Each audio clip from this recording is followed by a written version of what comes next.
I reconnected with my ex-husband after years, and found out he had another family the whole time. It's been 5 years since my ex-husband walked out on me and our son.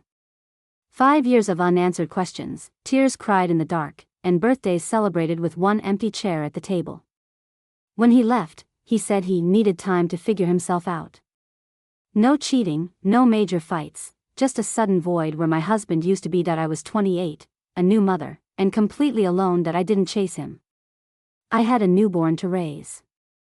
I built my life back up from scratch, got a job, leaned on my sister for support, even managed to find laughter again in small places. Still, I never stopped wondering why. Fast forward to last month. I'm picking up groceries with my now 5-year-old, Leo, when I see a familiar profile by the produce section. My heart stopped. It was him. Jason. I almost didn't recognize him. He had grown a beard, looked more tired, but it was him. He saw me, too.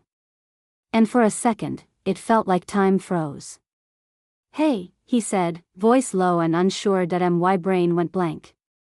I could only muster a hi.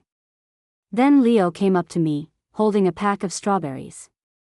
Jason's eyes locked on him. This is Leo?" he asked. I nodded. "He's your son. You left before he could walk." He didn't deny it. He didn't even flinch. He just looked guilty. Then came the twist. "Can we talk?" he asked. We sat in his car, while Leo stayed distracted with a game on my phone. Jason told me he regretted everything. That he never stopped thinking about me. That he was scared, immature, didn't know how to be a father. The usual lines. And then he asked if we could meet again, just to talk. Part of me hated him, but another part was still that young woman he abandoned, craving closure. So I said yes. The second time we met, I asked the question that had been sitting in my throat for years. "Why really did you leave?" Jason stared at the steering wheel for a long time before answering. "I met someone," he said. "It wasn't supposed to happen like that. But she got pregnant too. Around the same time you did." My stomach dropped. The world went quiet. "You mean to tell me, you had another baby? With someone else? While I was pregnant with our son?" He nodded. I didn't know what to do. I panicked. I thought maybe I could handle both. But it got messy. Messy? Messy, he went on to explain that he had been living a double life. 2 households. 2 families. Until he couldn't take the pressure and vanished. Left us both, apparently, but went back to the other woman within a few months. They've been together ever since. They have 2 kids now. Meanwhile, I was barely scraping by, working night shifts, putting Leo through daycare, crying over rent checks. I asked him if she knew about me. He hesitated. "She thinks you were just a one-night mistake. That I never saw the kid." My blood went cold. "Leo?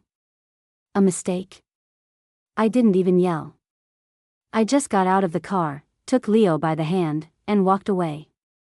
I could hear him calling my name, but I never looked back. That night, I cried harder than I had in years. Not because I missed him, but because I finally understood that the man I once loved never existed. It was all a mask. A role he played until things got too real that I debated telling Leo the truth one day. But not now. Not yet. A week later, I got a message from his other partner. She found my number in his phone. She said she wanted to talk. I met her at a park, neutral ground. Her name was Olivia. She had 2 kids with Jason, and from the look in her eyes, she already knew. "I think you deserve to know," she said. "He told me everything after you 2 met. He said he still loves you." I laughed out loud. A bitter, broken sound. She told me she was leaving him.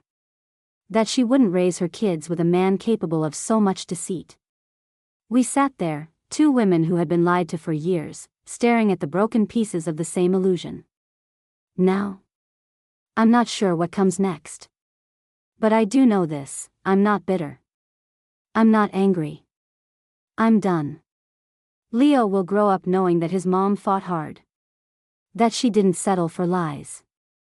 That she gave everything, even when she had nothing, and Jason, he can keep living in his mess of half-truths and broken promises that I'm building something real, with or without him.